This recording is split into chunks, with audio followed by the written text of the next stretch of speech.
तो नमस्कार साथियों। एक ऐसी योजना आई है जिसमें अधिकतम 10 लाख रुपए तक का आपको बैंक लोन मिल सकता है। और सबसे अच्छी बात यह है कि इस लोन के लिए ब्याज और इस लोन के लिए जो गारंटी चाहिए बैंक को, वो सरकार वहन करेगी।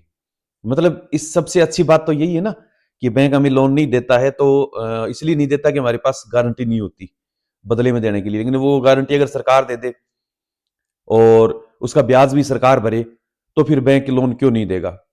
और सरकार जब आवेदन के बाद सैंक्शन करके गारंटी और सब चीजें ओके करके अगर बैंक में भेजेगी तो बैंक को सिर्फ लोन देना होता है। बैंक को ये टेंशन नहीं है कि आवेदक वापिस कैसे भरेगा, वापिस हमारा पैसा आएगा या नहीं आएगा, क्योंकि सरकार ने गारंटी ले ली है उसकी। इसमें सीजीटीएमसी कोड होता है, जिसकी फीस है गारंटी की वो सरकार ही वहन करेगी और इसका जो ब्याज है वो भी सरकार ही वहन करेगी। अपने को सिर्फ मूलधन है वो ही 6 महीने बाद किस्तों में वापिस जमा करवाना होता है।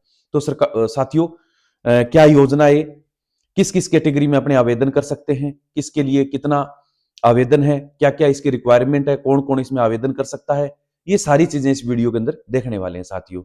तो मैं आपको शुरू में बता देता हूं कि ये योजना राजस्थान के लिए है, अन्य स्टेट के लिए नहीं है। केंद्र सरकार की योजना नहीं है ये, राजस्थान सरकार की योजना है, जिसका नाम है साथियों मुख्यमंत्री युवा स्वरोजगार योजना। आपने अखबारों में, टीवी मीडिया में कटिंगें देखी होंगी, न्यूज देखी होगी, लेकिन डिटेल से किसी ने नहीं बताया। तो आपके समझ में आ सके कि ये योजना आखिर है क्या है और किस किस चीज के लिए कैसे आवेदन करना होता है, वो चीजें हम इस वीडियो के अंदर बताने वाले हैं।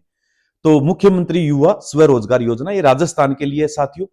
इसमें कम से कम 1 लाख लोगों को ऋण है वो सरकार देगी, जिसमें आप किसी भी प्रकार के उद्योग है वो लगा सकते हो, बशर्ते वो उद्योग सरकारी नियमों में पाबंदी में ना आता हो। मतलब सरकार की तरफ से किसी चीज पर रोक लगी हुई है, उस तरीके का उद्योग नहीं होना चाहिए। इसमें आप सेवा क्षेत्र में, व्यापार क्षेत्र में और प्रोडक्शन लेवल पर कौन कौन से उद्योग लगा सकते हो, आगे मैं आपको डिटेल से बताने वाला हूं। ये योजना है वो 31 मार्च 2029 तक चलती रहेगी। अभी शुरू हो गई है, आवेदन शुरू हो चुके हैं। कब कैसे आवेदन करना होता है, क्या क्या डॉक्यूमेंट लगते हैं, वो डिटेल से हम आगे बताने वाले हैं आपको। तो आप वीडियो में बिल्कुल बने रहें साथियों। तो मैंने आपको बता दिया कि 31 मार्च 2029 तक ये मतलब चालू रहेगी। और इसमें कोई भी राजस्थान का आदमी है वो आवेदन कर सकता है, जिसकी उम्र 18 से 45 वर्ष के बीच में होनी जरूरी है। जी हाँ साथियों, उम्र 18 से कम ना हो, 45 से ज्यादा ना हो। और इसके अलावा मतलब राजस्थान का निवासी होना बहुत जरूरी है वो आदमी। लाभार्थी द्वारा इस योजना के अंतर्गत लाभ प्राप्त करने पर राज्य सरकार की अन्य जो योजना है उसमें भी वो लाभ प्राप्त कर सकता है। यानी ये नहीं है कि आपने इस योजना में लोन ले लिया तो आपको राजस्थान की या सरकारों की और कोई योजना में फायदा नहीं मिलेगा। बाकायदा साफ लिखा है कि आप अन्य सभी योजनाओं में फायदा ले सकते हो इस योजना को लेने के बाद भी। ठीक है। और अब और क्या क्या शर्तें हैं, जो इसमें पात्र नहीं होंगे वो आदमी ऐसे हैं जो आवेदक किसी वित्तीय संस्थान या बैंक द्वारा डिफॉल्टर या दोषी घोषित हो। यानी कि आपका खाता एनपीओ या आपका लोन है वो पहले आप डिफॉल्टर हो बैंक की तरफ से, तो आपको इस योजना में फायदा नहीं मिलेगा। इसमें जितने भी अपने राष्ट्रीय बैंक है वो सब शामिल है इसके अंदर। क्षेत्रीय बैंक है वो भी शामिल है, राजस्थान वित्त निगम, SIDBI, urban cooperative bank, central cooperative bank, इन लगभग सारे बैंक जब आवेदन करोगे तो उस लिस्ट में आपको सारे बैंक मिल जाएंगे, उनकी ब्रांच भी मिल जाएगी। उसमें फॉर्म में जो अवेलेबल है आवेदन करोगे उस समय वो सारी बैंकों में आप आवेदन कर सकते हो। तो साथियों, इसका जो सीजीटीएमसी एक लोन की गारंटी के बदले में एक फीस होती है, वो फीस है वो सरकार बैन करेगी। मतलब गारंटी के लिए आपको कोई टेंशन लेने की जरूरत नहीं है, इसकी गारंटी सरकार देगी। अब इसका मतलब क्रियान्वयन कौन करेगा? जो उद्योग एवं वाणिज्य विभाग है, जिला उद्योग एवं वाणिज्य केंद्रों के माध्यम से इसका संचालन है वो किया जाएगा। इसको अपने को टेंशन नहीं ले लेना, अपने आवेदन करेंगे तो इससे जिला उद्योग एवं वाणिज्य केंद्रों के पास जाएगा और उनके लिए भी साथियों डेट निर्धारित कर दी गई है कि आपको 30 दिन के अंदर, 7 दिन के अंदर वाणिज्यिक विभाग को और 30 दिन में बैंक को, यानी टोटल 30 दिन में ये कार्रवाई करनी ही पड़ेगी। तो आपको ये टेंशन नहीं है कि लटका के रख दिया, फार्म पास नहीं हो रहा है, सेटिंग वालों के हो रहे हैं। उनको अगर कमी है तो रिटर्न करना पड़ेगा और आपको 15 दिन में उसमें जवाब वापस लगाना पड़ेगा। जो कमी पड़ती है 15 दिन में अगर आपने नहीं लगाया तो फॉर्म रिजेक्ट हो जाएगा। अच्छा, अब बात करते हैं कि किसको कितना लोन मिल सकता है, वो चीज आपको मैं बताता हूं। अगर आप मतलब 8वीं पास तो होना जरूरी है, इसमें 8वीं से नीचे है उनके नाम से आवेदन नहीं होगा।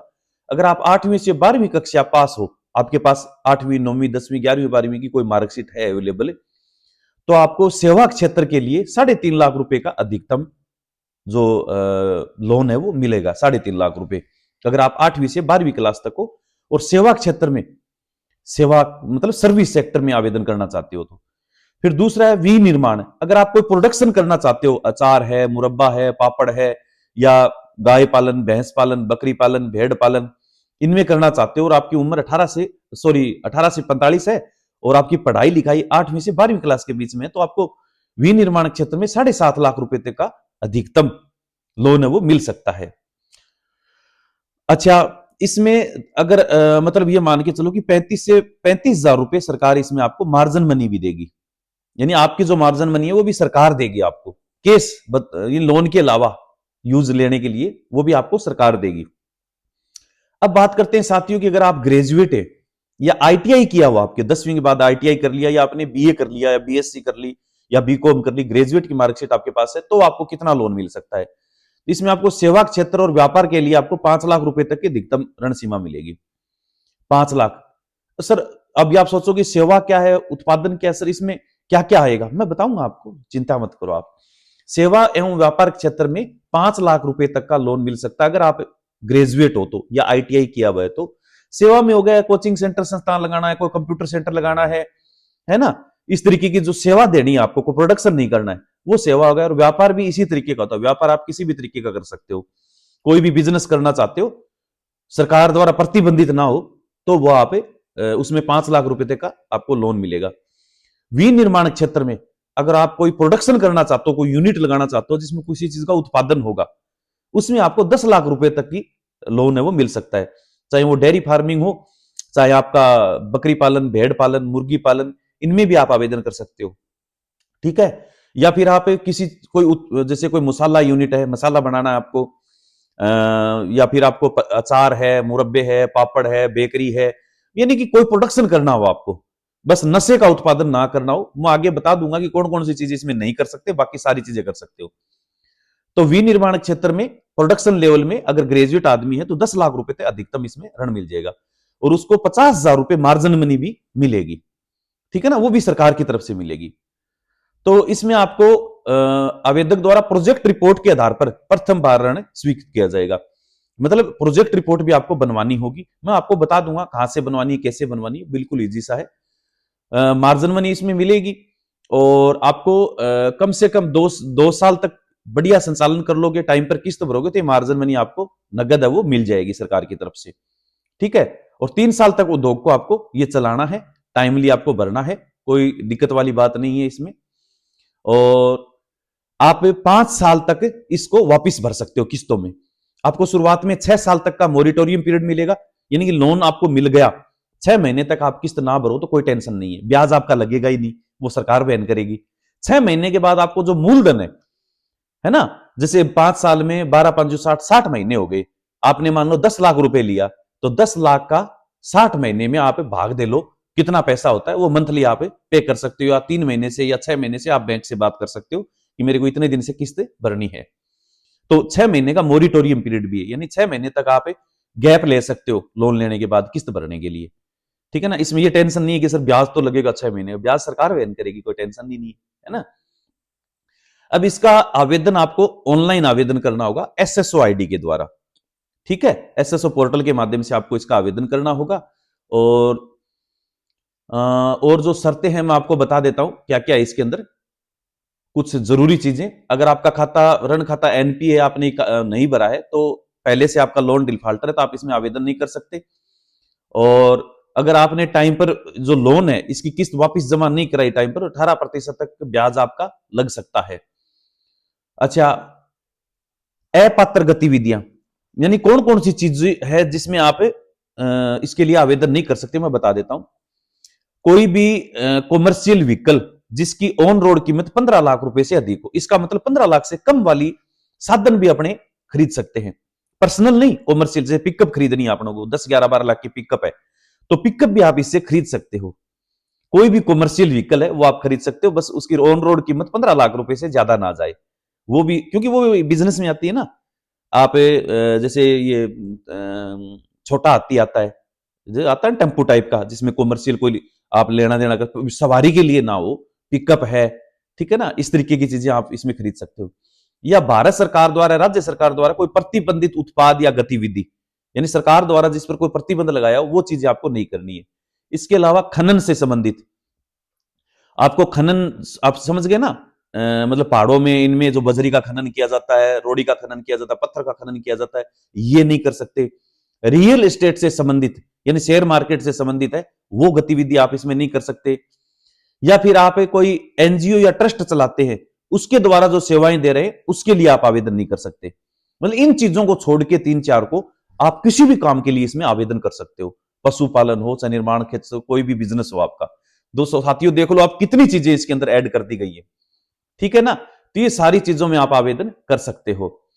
और ये थी जानकारी। अब इसमें डॉक्यूमेंट की मैं बता देता हूं। आपका सबसे पहले जन आधार लगेगा, पैन कार्ड, आधार कार्ड लगेगा, और आपका मूल निवास लगेगा, और आपकी मार्कशीट लगेगी, और आपकी प्रोजेक्ट रिपोर्ट लगेगी। आप किसी भी योजना में किसी भी तरीके से इसमें आवेदन करो, कोई भी चीज के लिए, तो प्रोजेक्ट रिपोर्ट लगेगी।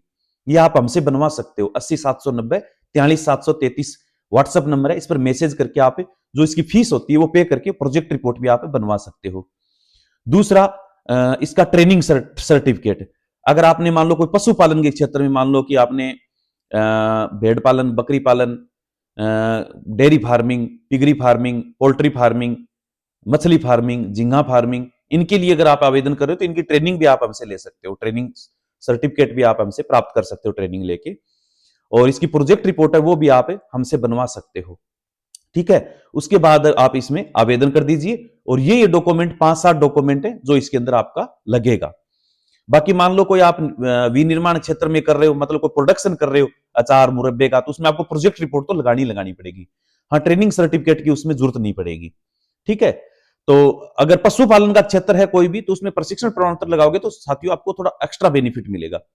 क्योंकि आप प्रशिक्षित होंगे तो आपको बैंक भी मतलब खुश रहेगा, और जो फार्म सिलेक्शन करने वाले हैं वो भी मतलब अच्छा सोचेंगे कि हाँ, इनको नॉलेज है। तो आप प्रशिक्षण लेके प्रशिक्षण प्रमाण पत्र भी इसमें लगाएं, अगर पशुपालन क्षेत्र में करना चाहते हो। प्रोजेक्ट रिपोर्ट तो आपको हर चीज की लगानी पड़ेगी इसके अंदर आपको। तो इसमें और क्या चीज साथियों आपको समझ में नहीं आई, आप कमेंट बॉक्स में इस वीडियो के कमेंट करें, और चैनल को आप सब्सक्राइब जरूर कर लें, और घंटी के निशान है उस पर ऑल नोटिफिकेशन पर क्लिक कर लें, ताकि आगे ऐसी शानदार जानकारी जब भी आए तो आपको ऐसा वीडियो का मैसेज मिल जाए, ठीक है। और वीडियो को लाइक करके ज्यादा से ज्यादा लोगों तक शेयर जरूर करें, ताकि जो भी आदमी फायदा उठाने वाला है वो फायदा इसका उठा सके। इसमें पहले आओ पहले पाओ के आधार पर ही मतलब फायदा मिलेगा। आवेदन तो 2029 तक चलते रहेंगे, लेकिन सरकार का मतलब प्राइमरी जो उद्देश्य है वो 1 लाख लोगों को ये लोन प्रोवाइड करना है साथियों। और इसमें टाइम सीमा भी दे दी है कि 30 दिन के अंदर इस पर कार्रवाई करनी पड़ेगी, मतलब जो अधिकारी हैं उनको। तो ये नहीं कि लंबा लटका के रख दिया, और कोई बहुत ज्यादा पेचीदे डॉक्यूमेंट भी नहीं है। तो साथियों, मिलते हैं अगले वीडियो में, तब तक के लिए जय हिंद, जय भारत, जय किसान।